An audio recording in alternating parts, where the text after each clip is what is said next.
What's up, everybody? This is your boy DC Black. This your boy YumeSora. What's good? What's popping? Dennis Crash here, as always. All right, and we coming to you with another podcast, and this podcast is special because we are doing a review of Avengers Endgame. Now, this is a momentous occasion. Nothing like it has been or ever probably will be in any movie or franchise. I don't know if you guys know this, but the reports just came out today, and for opening weekend, it has already made $1 billion. So the Avatar. It was 1.2 billion. Yep. Cool. What'd you say? I was just about to say, are we doing spoilers? Here's what we're gonna do. We're gonna do maybe 5 minutes of non-spoiler review of this movie, and then everything after that will be a spoiler. But we will let you guys know when we transition, so that you will know when and or if to go ahead, shut it down, go watch the movie, and then come back and see what we gotta say. I'm gonna be real honest. Right. So going for this so far, I guarantee you, nobody who hasn't seen click on this post. Yeah, and Rocky Raccoon dies and Thanos wins. So there. Well, I said it. Well, all right. I said it. That's it. All You don't need to right. go see the movie no more. All right. So, Sora's on some other stuff today. So, Yeah, man, I'm spitting facts though. well, let me ask you guys a question. So, tell me, what were you guys' thoughts about this movie? Crash, you can go first. oh, well, I liked it. It was well worth the franchise as far as like the world building that they did for it. I enjoyed pretty much all the aspects of it. And a lot of people were really, really worried about the whole movie being 3 hours. I will say during that whole time, I didn't have a moment where I was just like, man, I've been sitting here for 3 hours. So I don't know. I feel like that's a success in itself. Like that. People watched Harry Potter was like 3 hours long. I think every movie in the Harry Potter series was 3 hours long. No, that just meant you didn't want to watch it that much. Nah. Every movie in the Harry Potter thing was like maybe 2 hours long. They were up until Deathly Hallows. I watched all of them. I swear I thought they were 3 hours. No, up until Deathly least maybe the Hallows, first it one. wasn't. They were like 2 hours and 30 to 45 minutes. Mm-hmm. So almost 3 hours. Yes. Yeah, but so, I mean, Deathly Hallows was like basically 3 hours essentially. I mean, from there, I'm just saying, like, I enjoyed what I saw. I knew what I was getting into, and I will say I was pleasantly rewarded for what I wanted because it gave me a little bit more. So, Okay. What about you, Yume? What you think? What was your thoughts? So going into this movie,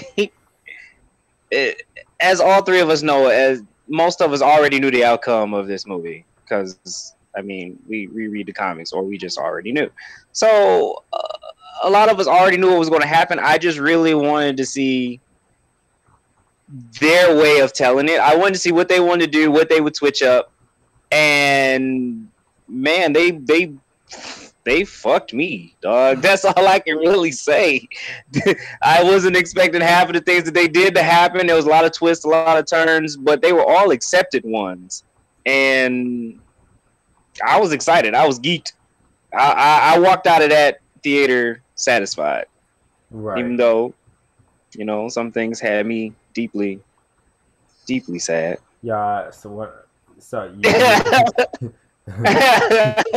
you was in the theater crying, Yume? I cried. Oh, I cried. I cried like the baby bitch that I am. I would like to point out that I did not. I didn't cry either. I definitely cried. I had some tears. My wife, on the other hand, was bawling in tears. I want to also point out, like, when I went to see this movie, there came to a point in the movie where things started happening, and the girl that was like on my right was literally going through it. Like she was going through it. Like she was gasping. She started crying. Oh my gosh, it was it was a lot. Oh wow! Like so, It must have hit her hard when Rocket Raccoon died. Then. Oh my gosh. bruh. So I thought this movie was really thought this movie was pretty good. I honestly was very surprised by a couple things in here because I just didn't think they were going to do it. But I would say this was a end of an era. I would call this. That's what I would kind of call this movie, an end of an era. We do know that this is the end of the Infinity Saga. Kevin Feige kind of labeled the first three phases as the Infinity Saga. And we kind of saw the end of that era. Like, you know, and we can kind of start seeing like the formation of what we would call an all new, all different Marvel. Or all new, all different MCU. There were a couple things in here where, you know, if you really want to like nitpick, it's some power scaling stuff that you can nitpick with. But I really love this movie. I really think, honestly, of superhero movies, this definitely made it to the top 3 for me, in my opinion. Definitely. Just because the build up and like the finality of a lot of the different things that we saw. Now, also too, visually, I loved how everything looked visually. Like I wasn't taken back a lot of times when visual things happen. Even how like some this, you know, a lot, one of the things that people talk about is the CGI third act that always looks awful in most cases, but this looked really good, and I was very impressed by it, and that they went the extra mile to make sure the third act looked really good. But now rating, before we kind of jump into spoilers, ratings, what would you rate this movie? I guess you can go first this time.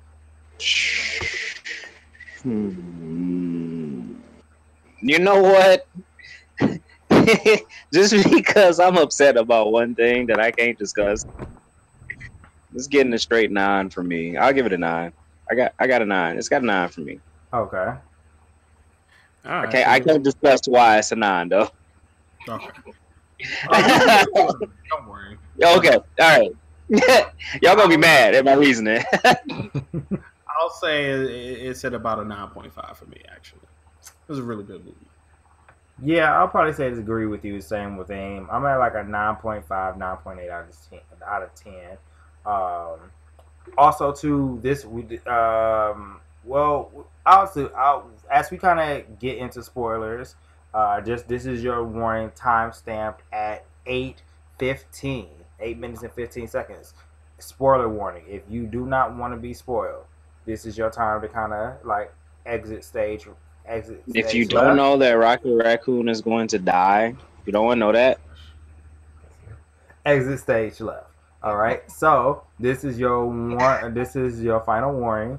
You might want to leave now. Come back and see us. Come back, rewatch the video, and you can kind of get our perspectives, because I'm going to be asking a couple questions in this discussion here. So spoilers. Rocket Raccoon does not die. Yes, Rocket Raccoon does not die. Yume is being a complete jerk. Now, because I'll have a question for you guys, and I couldn't ask this question without it, maybe getting into some spoiler territory. So, who were your MVPs of this film? I guess I'll go first. Automatic MVP. Like, there should be no other discussion, and people should always say that Captain America was straight MVP this whole movie. He was for obvious reasons, and then Iron Man was also for obvious reasons. See now. Okay, go ahead. Captain America was throwing the motherfucking combos though. God damn! Oh, I thought I was watching Marvel vs. Capcom. I swear to God. Yeah, Captain America was definitely out there. Look at all the OTGs. Jesus. Here's what got me though. Here's what got me. When this dude Cap did a juggle combo with YumeSora and the Shield, I was like, sweet Jesus. Good. I was like, sweet Jesus, this man just did a juggle combo. Like, I swear, as soon as he hit him in the air, all I heard was air.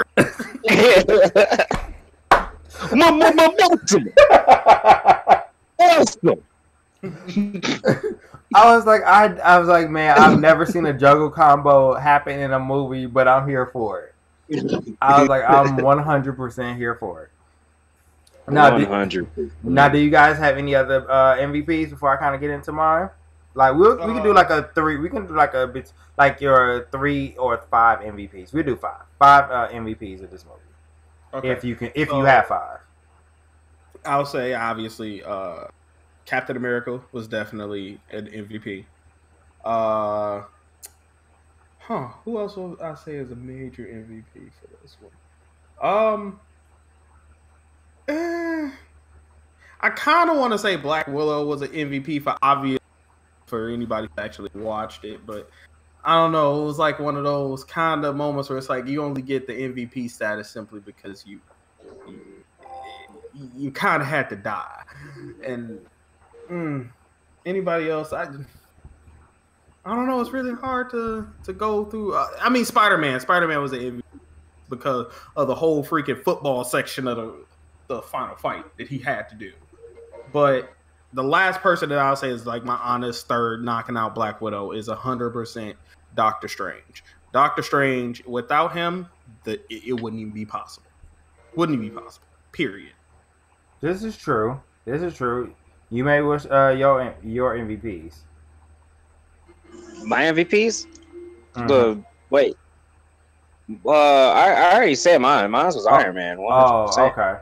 So you don't have any other people outside of Iron Man? Nah, man, that's all that matters. Well, so here's the thing. I would say I think I maybe do have 5 MVPs. But my number 1 MVP straight out the gate is Black Widow. Black Widow is number 1 MVP in my book. Just because the fact that this woman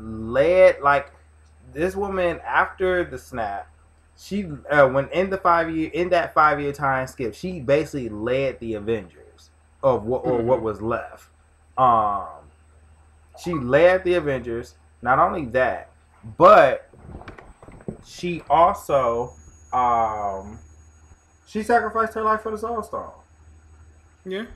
And that's what I said. I kind of want to add her in mine, but it's like just lightly. Only for me, I do agree. Like, yeah, but the Soul Stone is what put her in the idea. If it was just she was running the Avengers, fine. But it's like, even though she was running the Avengers, it was like honestly they weren't really doing anything until Iron Man decided to come back into the picture.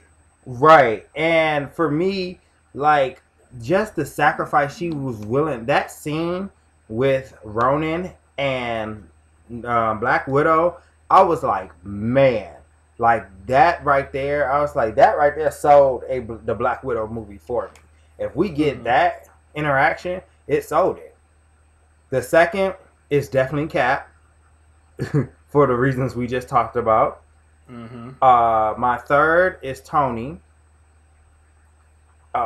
Just because of just the impact he had in that movie. And Ronan. Dude, I did not think Ronan was going to be as cold as he was. Yeah, he was out there taking hits. I was like, I did not think they were going to actually pull Ronan off that well. But man, was Ronan good. I was like, dude, this is the Ronan if you was going to bring Ronan into the movie, this is how Ronan should be portrayed. Just like this. So, I think and then for me, this is something we can kind of talk about. I think even with the fact that when they all came back from time traveling, and just the fact when they came back, it was like everybody was all happy, but then they look at Ronan and he like just crying, and it's like, dang, we lost one. It's like, dang, dude, that's crazy. Like, they and I heard somebody make a joke of saying like, dang, why Nebula gonna send the 2 humans to go after the one stone that requires a sacrifice? Yeah. I was like, and Nebula knew yes. the whole time. It's like Nebula knew the whole time, didn't even say nothing. Yep. I was like, dang, bro, that is kind of true. But I mean, like, just their interaction, and even because I thought honestly for a minute they was gonna kiss. I was like, oh. As soon as I saw where they was going, I already knew it was about to happen. Like, I knew it, but like when they were sitting there, I was about to say, "Oh no, they not about to do that." I was about to be. And I knew it wasn't going to be Hawkeye. What you say? I was saying I knew it wasn't going to be Hawkeye. Well, yeah, but I thought like at that moment that they were gonna kiss. I was gonna be like, oh shoot. Nah, I didn't think that. I didn't think that. For a second, I was about to be like, they not about to do. Right. No. And then it was like, okay, cool, they did. Yeah, I was gonna be like, dang, bro. But yeah, like I just love her character progression from the moment she was introduced in Iron Man 2 all the way up till now. Her character evolution was like, man, like that's some good character building. All right, so for me, one of the moments to me that was a moment where I was just like, man, like this, like I didn't expect, like I knew about the time skip, I didn't know it was gonna be like 5 years later, but I knew about the time skip. Just because if you look at the trailers, like they kind of gave away there was a time skip because you could see Black Widow's hair change back to red. Yeah. So you knew there was gonna be some type of time skip. Was there a character that you guys did like the least in this movie? I mean, Nebula, but at the same time, I don't know. It was weird with Nebula. I liked her, and yet at the same time, I was kind of irritated by it. How so? Like even the original Nebula, I was kind of like, How so? Because, like I said, she allowed them to go after that Soul Stone, knowing exactly what was going to go with that Soul Stone thing.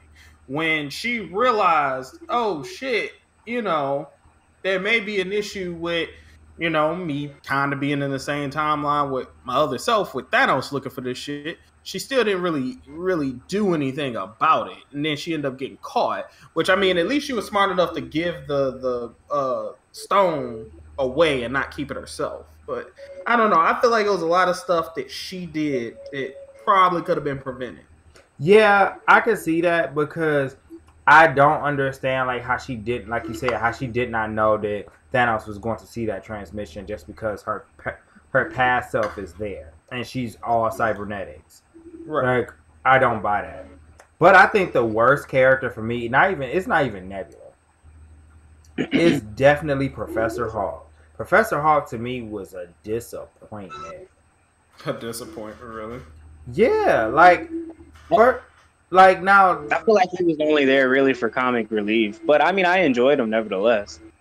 I mean, yeah, he had some stuff that was funny, but like it was a disappointment because number one, he got pieced up in the beginning of Infinity War, like pieced up. He like caught the 2-piece with a biscuit in the corner.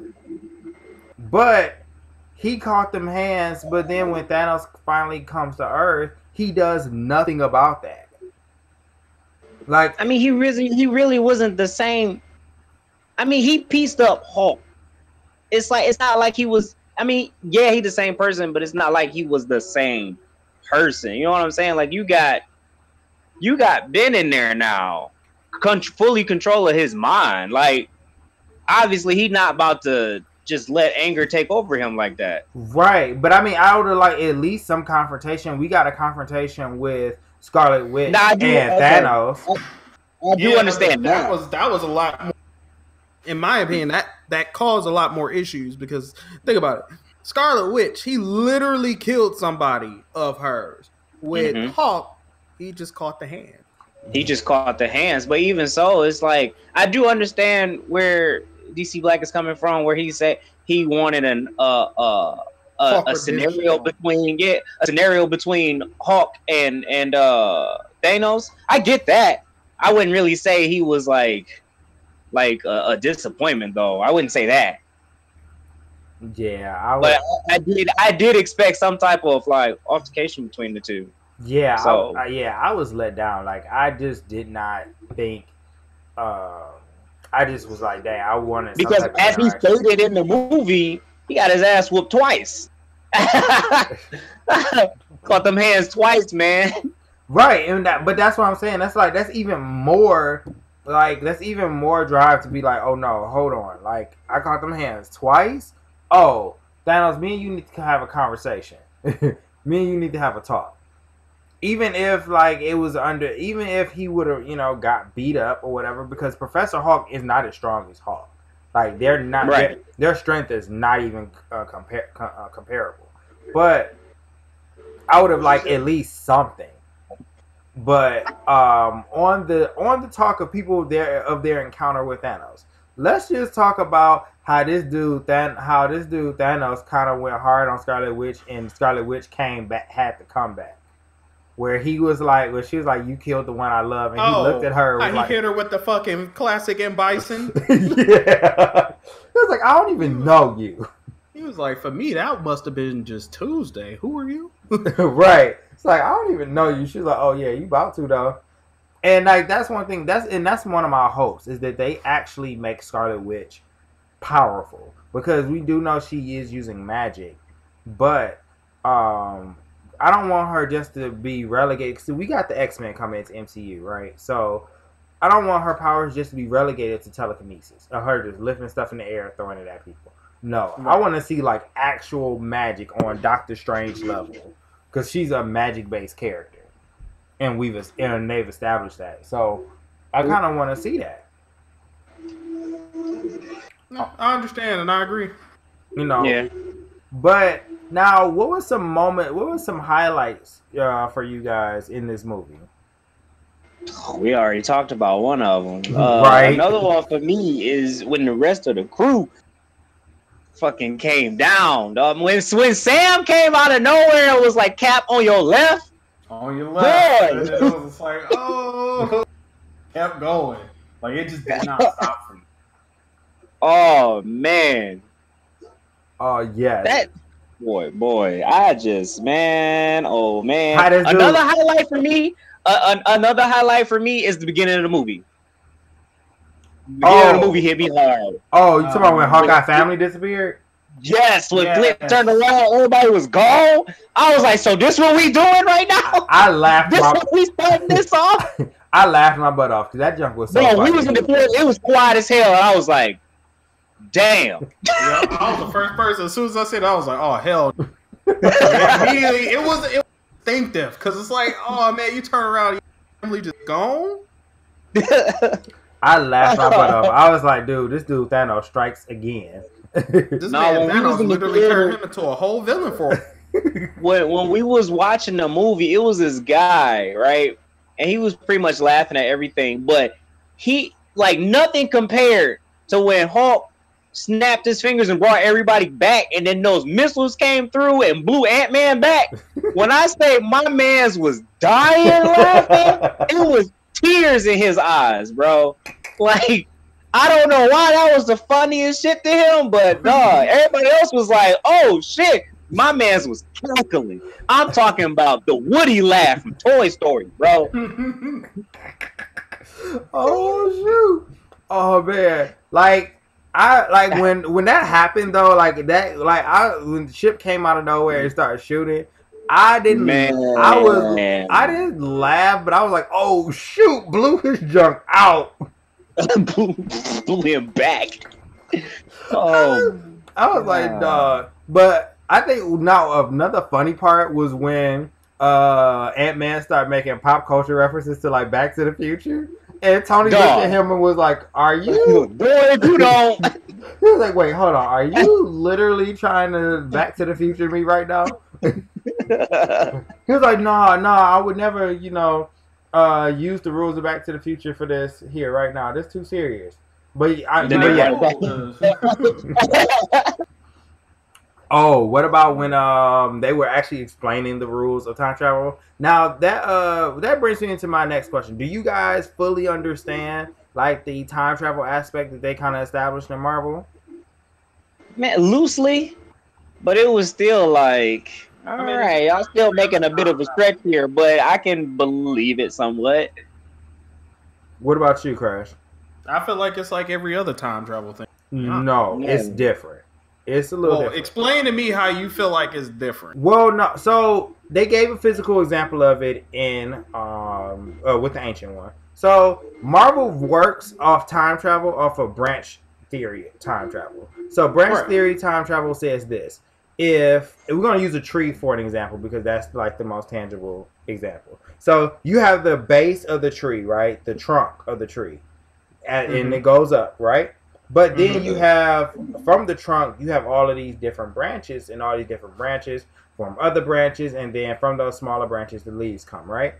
Mm-hmm. That's how time travel works in Marvel. That they have branch theory that Yeah. each that a decision can change to a single decision can create an alternate reality. Now that alternate Right. reality don't have to be something drastic, but that small change can create something that is a chain of events that creates something new. Now Yes. compared to DC, See, I'm not comparing it to DC. I'll even explain to you. Marvel got the same time travel theory as Dragon Ball Z.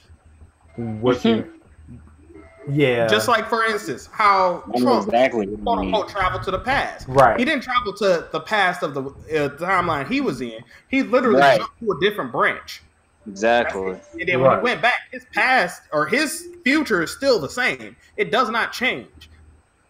But he did change what happened in that branch because he did something that changed the way that branch happened. That Mhm. branch set off into a different direction of what his past was, or his future was going to be. And Right. that's Yep. what I'm saying. It's like it's the same theory. It's a lot of other things have that exact same branch theory because it's easier to explain Like, that than when trying to Trump- wholly explain like the butterfly effect. Right. Now, with that being said, do you guys think they fixed it?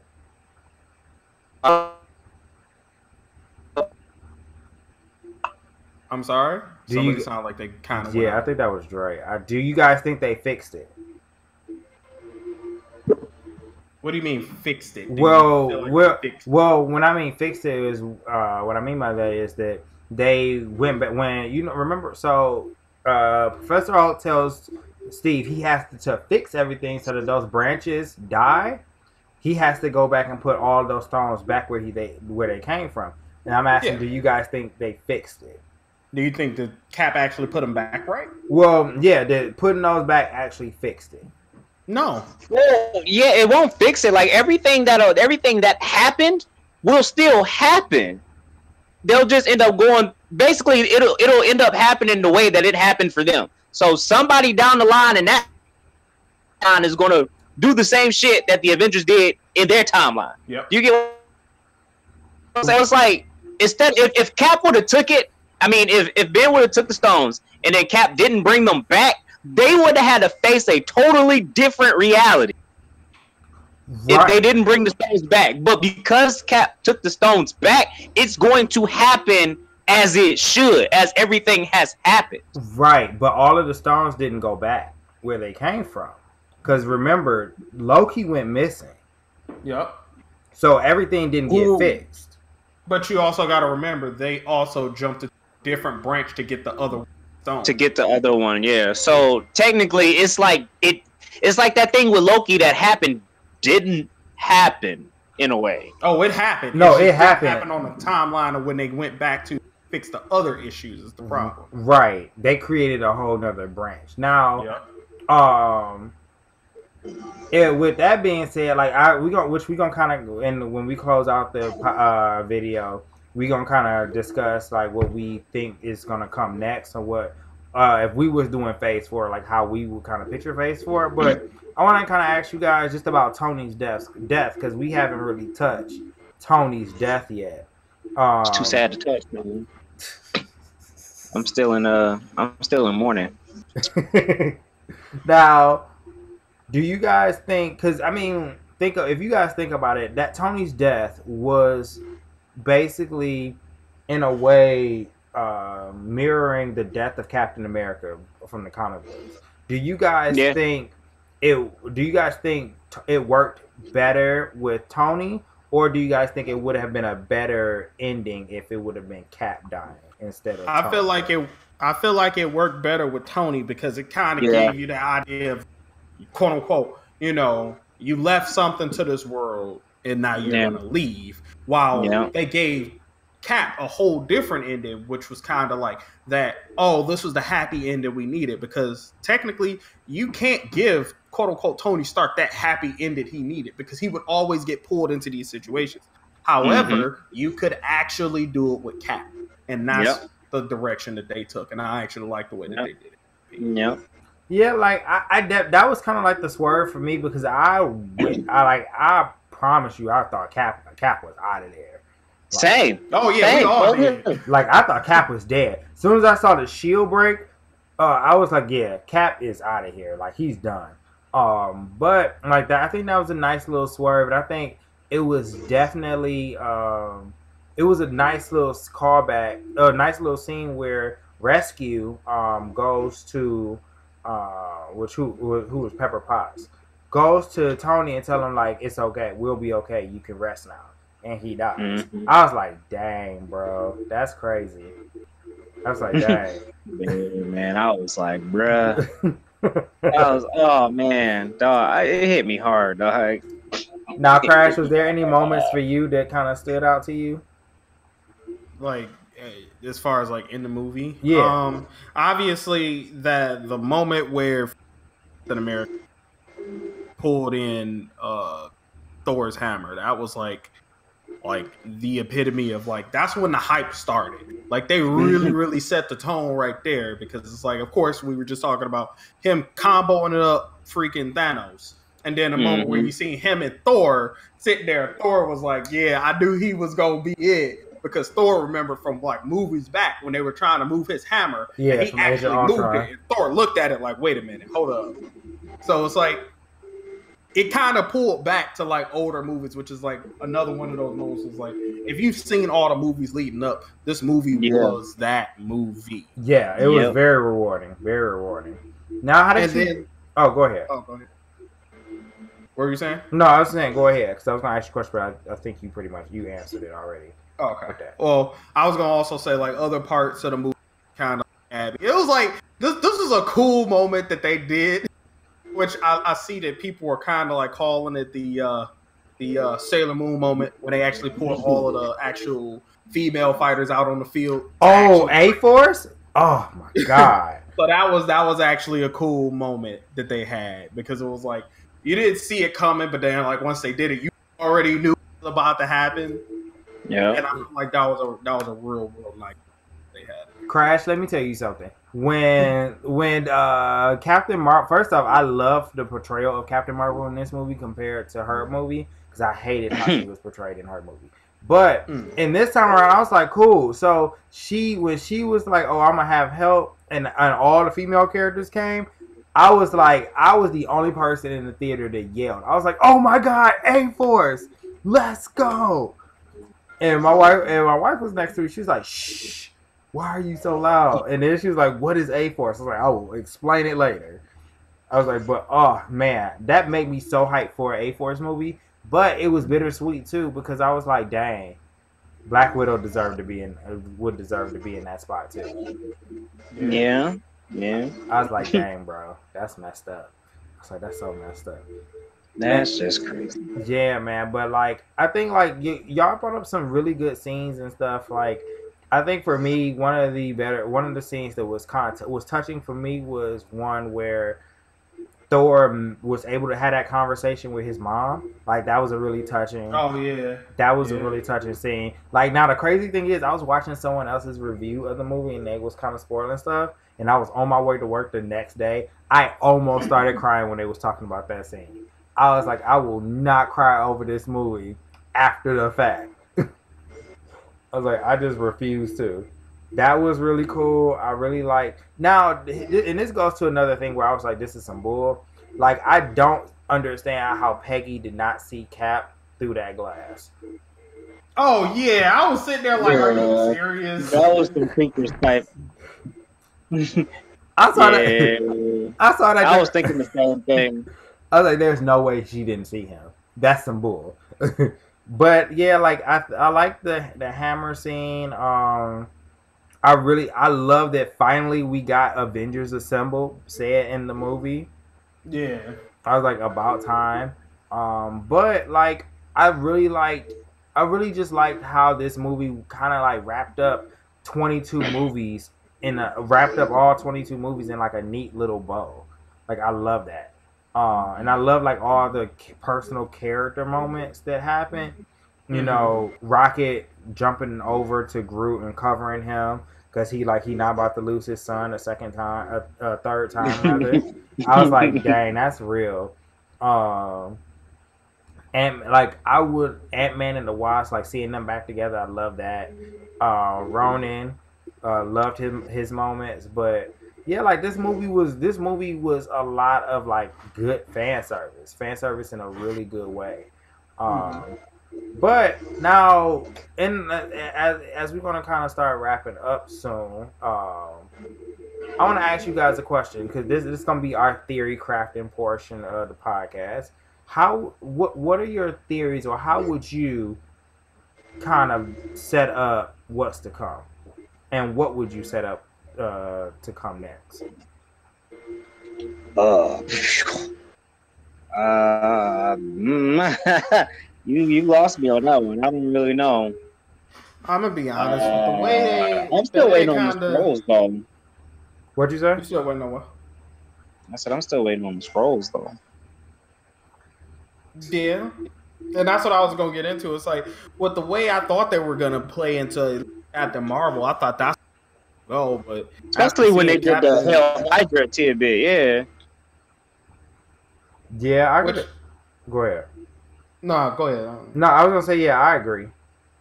I was gonna say even with the Hell Hydra bit, like if they didn't just like end the whole idea of Cap, that would have been fine. But I guess that depends on if they're gonna keep with the same timeline because it's like I guess they could keep going with the Hydra Cap thing, but it wouldn't work for this timeline right now or the timeline that we in. Now, I mean, it could. You mean, and that's why I was actually. Unless they give you a different Cap, no, I don't see it happening.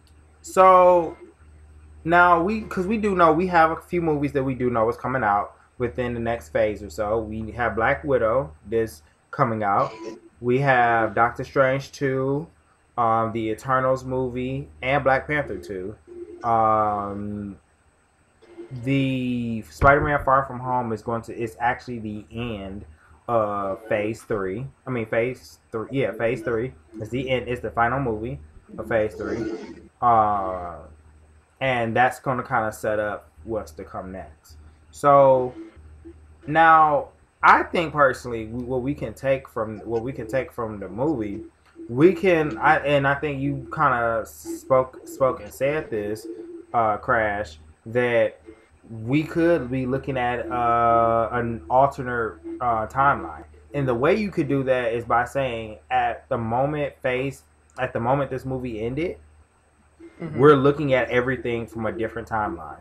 The original timeline has ended. The original timeline where we were like of the Infinity Saga ended with Endgame.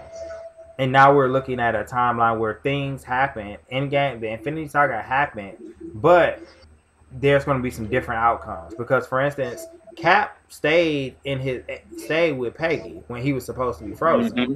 So that in itself is a new change and a brand new branch that is created, which will change the motivations for why S.H.I.E.L.D. is created, which will kind of open up the floodgates for the mutants to be introduced, for the Fantastic Four, for you to bring in the Fantastic Four, because the program that created Steve is the offshoot of that is the Weapon X program. Mm-hmm. And that would be a good branch to that would kind of be a perfect way to like introduce like Wolverine and whatnot. But and you could say Wolverine and Cap maybe fought in Vietnam, perhaps. But I think like that's what we probably will see. we'll see that like this. What comes next is the fact that like everything stayed the same. All the other stuff happened, but we're on a different timeline. And we're gonna see that's how the X-Men will be introduced, Fantastic Four, Doctor Doom, all these new things are gonna pop up. That's how we're getting like an all new, all different Marvel, so to speak, because we're gonna have Cap, be Sam. Which, how did you guys feel about that? I was cool with it. I thought they did it in a really neat way too. Yeah, like I honestly thought it was gonna be Bucky, just to be straight up. Like Really? I thought it was only gonna be Bucky just because the fact that of like what happened in Winter Soldier when he wielded the shield. Mm. I thought that's how that was gonna happen. But I think like we're gonna still get Secret Invasion, but I think it'll be you could also set up Secret Invasion with Black Widow, because you could have a Skrull that was already the Skrulls already be on Earth, and and them actually replicate or make themselves look like Natasha, and she come back, but you find out that she's a Skrull. The audience knows she's a Skrull, but the rest of the characters don't. Mm. You can still set it up that way. Because the snap happened twice, you can set up that the Eternals that got the attention of them, because the Eternals are the race. It's Thanos' race essentially. That's how they can be introduced in. But I feel like the Eternals movie is going to probably be a prequel. But it's so many different things you could do, like from Endgame onward, that I really think like it's going to end up being a separate timeline. It's the only way that's going to explain things narratively that'll make sense. But do you guys think they're going to bring back Black Widow? Do you think she's going to come back in any kind of way possible? In this timeline, I don't know. I don't think so. I mean, I don't know. I mean, to be honest, this would kind of go down to the idea of like, okay, if they are bringing her back, we kind of got to do what I would call a little bit of metagaming. When is Scarlett Johansson's contract up? That question is like, that's how you know if she's gonna come back. Well, we like I said, we do know she's making this movie, so at least she has one. Yeah, we know she got at least that much time, but they don't need to say anything about it until after that's over. If it's like, oh, her contract ends soon after that movie's over, then it's like, all right, well, I guess we'll know for sure if she re-ups anytime soon. And then if she does, then it's like, okay, so they bringing her back. Right.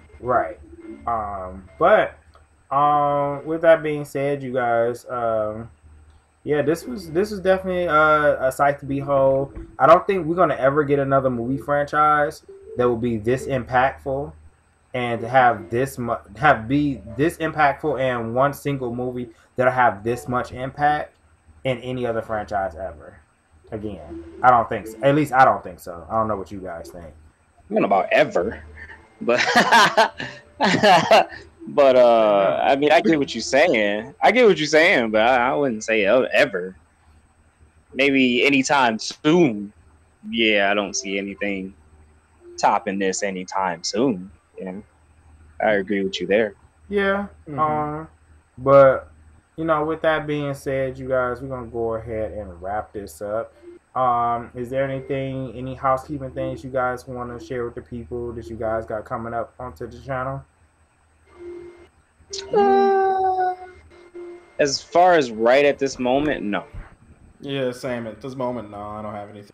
I'm still figuring things out with my recordings. I still haven't finished Kingdom Hearts, so there's been a lot of things holding me up. So, but it will be finished, and then I'll probably run it on critical mode. Since we have that now. We are not going to get into discussion of that critical mode. Hey, it's probably going to be the equivalent of Sekiro. I doubt that. We'll know as soon as I boot it up. I doubt that seriously. As soon as like the first 20 minutes of the stream, and I didn't die 10 times. That would be your answer right there. Right. What about you, Crash? You have anything that you gonna be putting on? Nothing that I have, but I'll just throw it out there to you guys. Like, you guys have like multiplayer games that you guys are interested in, that you guys might want to do a collaborative thing for the channel, just let me know. We can probably get on that. I still want to do Cuphead. Well, do you have Cuphead? Hell no, but I'm working on it. Well, when you get Cuphead, let me know. We'll do Okay. some Cuphead. Is there any multiplayer thing? Is there any multiplayer things coming out that you are aware of that we might want to jump on with you too? I mean, if anybody's interested in games like Left 4 Dead, World War Z is very much similar to it, and it might be a good idea for us to play that. Like, it's just a group thing. It's like a 4-player game. So Okay, I might be interested in hopping on there with you, just for fun. But yeah, I think for me, Sekiro, I will be continuing to be tormented by that game.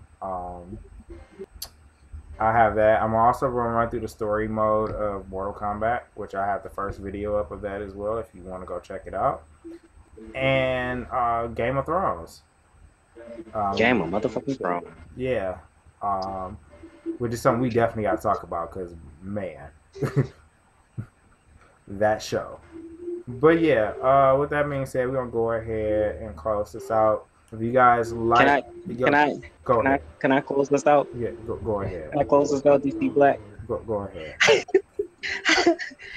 Everybody, thank you so much for tuning in to this podcast. Thank you all so much. Please continue to like, comment, and subscribe. Don't forget to check out our older podcasts, and don't forget to check up on our newer podcasts and other Let's Plays.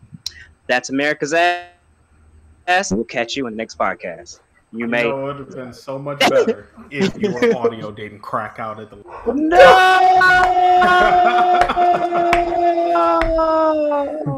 Bruh. Like soon as now you look like America's Ass.